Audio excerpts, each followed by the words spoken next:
ഇന്ന് ജനുവരി 8.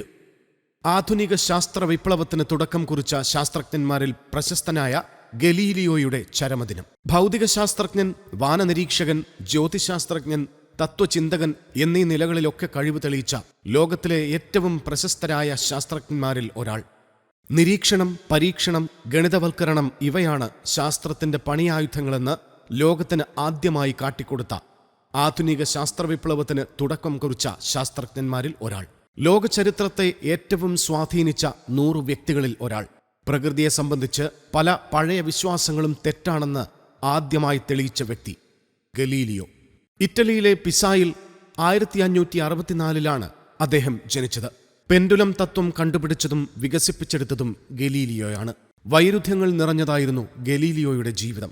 സന്യാസിയാകാൻ ആഗ്രഹിച്ചു, നടന്നില്ല. പിന്നെ വൈദ്യശാസ്ത്രം പഠിച്ചു. ബിരുദം നേടാതെ പഠനം ഉപേക്ഷിച്ചു. എന്നാൽ ബിരുദമില്ലാതെ തന്നെ പിസ സർവകലാശാലയിൽ ഗണിതശാസ്ത്ര പ്രൊഫസറായി. ഭാരമുള്ള വസ്തു മുകളിൽ നിന്ന് താഴേക്കിട്ടാൽ ആദ്യം താഴെ വീഴും.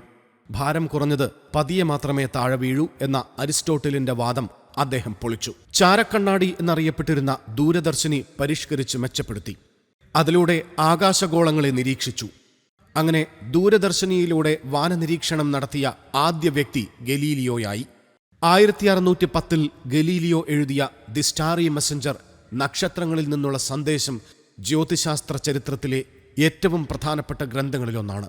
ഈ പുസ്തകം ഗലീലിയോയെ ഏറെ പ്രശസ്തനാക്കി. കോപ്പർനിക്കസിന്റെ ദർശനങ്ങളിൽ പലതും ഗലീലിയോ പരീക്ഷണങ്ങളിലൂടെ തെളിയിച്ചു. ഭൂമി പ്രപഞ്ചത്തിന്റെ കേന്ദ്രമല്ലെന്നും സൂര്യനാണ് പ്രപഞ്ചത്തിന്റെ കേന്ദ്രമെന്നും അദ്ദേഹം തെളിയിച്ചു.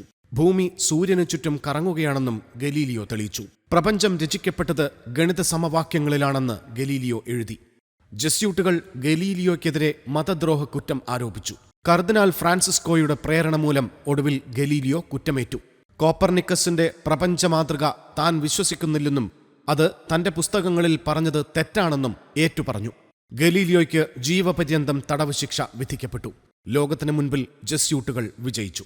അദ്ദേഹത്തിന്റെ ഒരു നവശാസ്ത്രജ്ഞൻ എന്ന ചരിത്രത്തിലെ ആദ്യ ആധുനിക ശാസ്ത്ര പാഠപുസ്തകം ഏറെ ശ്രദ്ധിക്കപ്പെട്ട പുസ്തകമാണ്. 1637 ഗലീലിയോയുടെ കാഴ്ച നഷ്ടപ്പെട്ടു. 1642 ലോകം കണ്ട മഹാനായ ശാസ്ത്രജ്ഞൻ അന്തരിച്ചു.